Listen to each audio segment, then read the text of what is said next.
நல்லா வெங்காயத்தை வதக்கிங்க. இப்போ நம்ம வந்து இந்த சுண்டைக்காய் சட்னிக்கு பழைய புளி யூஸ் பண்ணியிருக்கோம். முக்கியமாக புது புளியை விட பழைய புளி வந்து நம்ம உடம்புக்கு குளிர்ச்சி தரும் அப்படிங்கிறது பல பேருக்கு தெரிய மாட்டுது. புளினாலே சூடு அப்படின்னு ஒதுக்கிடுறாங்க. ஆனால் பழைய புளியை வந்து நம்ம சமையலுக்கு யூஸ் பண்ணலாம். அது உடம்புக்கு ரொம்ப நல்லது, குளிர்ச்சியும் கூட. பாருங்கள், வெங்காயம் நல்லா வதவிடுச்சு. இப்போ தக்காளியும் கூட போட்டு நல்லா வதக்கிடலாம்.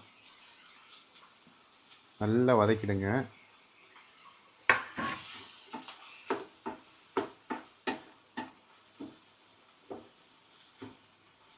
பாருங்கள், நிறையெல்லாம் மாறிட்டுருக்கு. நல்லாவே வதக்கிடுச்சு. இப்போ நம்ம எல்லாத்தையும் ஒன்றா போட்டு அடுப்பு ஆஃப் பண்ணிடலாம். ஆறின உடனே நம்ம வந்து அடைச்சிக்கலாம், மிக்சியில் அரைச்சிடலாம். இப்போ அடுப்பை வந்து ஆஃப் பண்ணிட்டோம்.